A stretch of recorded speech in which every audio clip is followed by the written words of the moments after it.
Smart Ahmednagar news.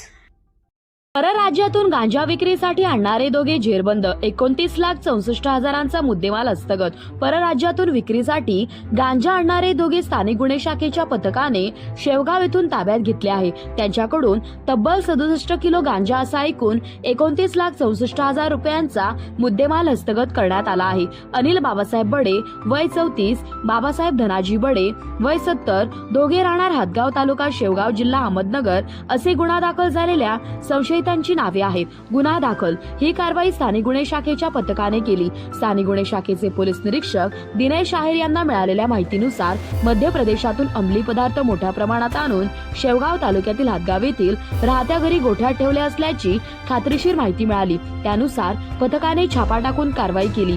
याबाबत शिवाजी डाकणे यांच्या फिर्यादीवरून शेवगाव पोलीस ठाण्यात गुन्हा दाखल करण्यात आला आहे।